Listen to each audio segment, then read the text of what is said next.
नमस्कार दोस्तों, स्वागत है आपका हमारे चैनल गोविंद गोपाल में। फिर से एक बार दोस्तों इस वीडियो में बात करें हम शिक्षा मित्रों के धरने के संबंध में, जो लखनऊ में इको गार्डन में गुड्डू सिंह चला रहे हैं और 27 मई से ये धरना अनवरत अभी तक चल रहा है।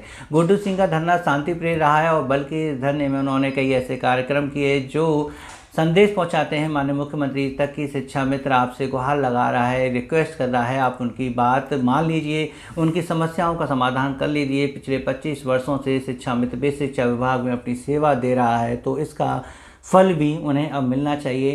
क्योंकि ये धरना एक टेट पास शिक्षा मित्र संगठन का है, तो वहाँ पर जितने भी शिक्षा मित्र हैं टेट पास शिक्षा मित्र हैं, और उनकी मांग ये है कि जब हम शिक्षक की पूर्ण योग्यता रखते हैं तो हमें भी शिक्षक के समान सम्मान और वेतन मिलना चाहिए।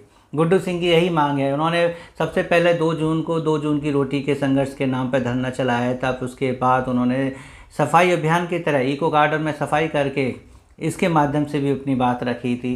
साथ ही साथ सुंदरकांड भी किया था माननीय मुख्यमंत्री तक अपनी बात पहुंचाने के लिए। और अब कल गुड्डू सिंह जी ने पोस्ट कार्ड लिखे हैं माननीय मुख्यमंत्री जी के लिए। जी हाँ, वहाँ पर मौजूद सभी शिक्षा मित्रों ने पोस्ट कार्ड लिख के अपनी बात माननीय मुख्यमंत्री तक पहुँचाई है कि हमारी पीड़ा को हल लीजिए, हम आपके आदेश के इंतजार में हैं, हम आपके दया के पात्र हैं कि कम से कम अब इतने दिन गुजर चुके हैं इस तपती धरती पर और आप अभी तक हमारी सुध नहीं ले रहे हैं।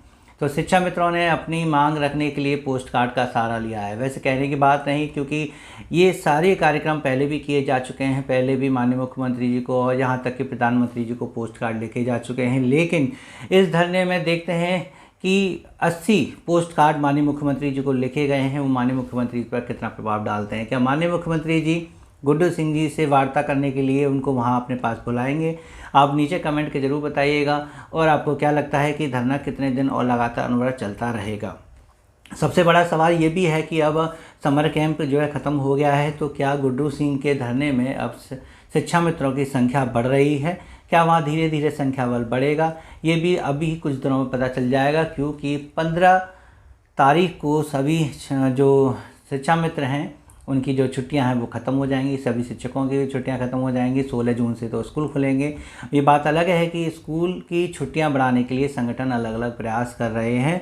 उन्होंने ज्ञापन भी दिया है कि स्कूल की छुट्टियां 30 तारीख तक कर दिए जाए। इसके लिए कि हम आपको पहले बता दें कि कल माननीय बेसिक शिक्षा मंत्री से शिक्षक संगठनों ने एक साथ मिलकर ज्ञापन दे के ये बात कही है कि इस भीषण गर्मी में जहां लू चल रही हैं और आगे भी टेम्परेचर बढ़ने की संभावना है, तो वहां पर बच्चों के हित को ध्यान में रखते हुए, बच्चों के स्वास्थ्य के बारे में सोचते हुए गर्मी की छुट्टियों के दिन बढ़ा दिए देने चाहिए। यानी कि ये जो अवकाश 16 तारीख तक हैं, यानी 16 को विद्यालय खुल रहे हैं, वो 30 तारीख के बाद यानी 1 जुलाई से विद्यालय खोलने की बात वहाँ कही जा रही है। अब उनकी बात मानी जाएगी, नहीं मानी जाएगी, या कितने दिन की छुट्टियां पड़ेंगी, आगे जो समय बताएगा। यानी कि लगभग शायद संडे तक ही कोई आदेश आएगा कि सोमवार को विद्यालय खुलेंगे या नहीं खुलेंगे। शिक्षक संगठन में वहां पर एकजुटता दिखाई दी है। ये कमाल का जो है विषय है, क्योंकि छुट्टी की बात आई है तो सभी संगठन एक मंच पे हैं, चाहे वो उत्तर प्रदेश प्राथमिक शिक्षक संघ हो, चाहे वो विशिष्ट बीटीसी शिक्षक संघ हो, चाहे वो बीटीसी शिक्षक संघ हो, सभी संगठन एक मंच पे आ गए हैं। उत्तर प्रदेश प्राथमिक शिक्षा संघ के दोनों संगठन भी एक मंच पे आ गए हैं और सभी ने मिलकर ज्ञापन दिया है माननीय बेसिक शिक्षा मंत्री जी को और कहा है कि बच्चों के लिए थोड़ा सा अवकाश और बढ़ा दिया जाए।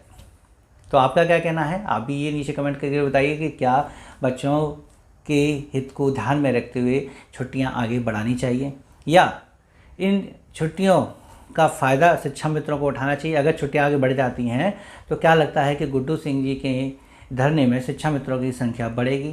अब ज़्यादा समय नहीं है, परिणाम जल्द ही सामने आने वाला है, क्योंकि शायद 4-5 दिन में आर पार की लड़ाई हो सकती है। आर पार की लड़ाई से मतलब ये है कि फैसला फाइनल हो सकता है कि धरना रखना है या घर वापस जाना है।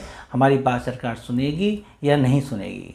क्योंकि 13 तारीख को एक और धरना है। फिर से आपको अवगत करा देते हैं, ये टेट पास शिक्षा मित्र संगठन एक और बना है SSPA, जिसके नए प्रदेश अध्यक्ष हैं अवधेश श्रीवास्तव जी, और उन्होंने 13 जून को लखनऊ में धरना रखा है। वो लखनऊ पहुंचेंगे 13 तारीख को, 2 बजे तक इको गार्डन में रुकेंगे। वहां से फिर बेसिक शिक्षा निदेशालय पर 2 दिन धरना देंगे। वो वहां पर ज्ञापन देंगे और इधर गुड्डू सिंह जी इको गार्डन में बुलाकर अधिकारियों को ज्ञापन देंगे। कुल मिलाकर शिक्षा मित्र अपनी बात सरकार तक पहुंचाने का प्रयास कर रहा है और देखते हैं कि इस संबंध में क्या परिणाम सामने आते हैं।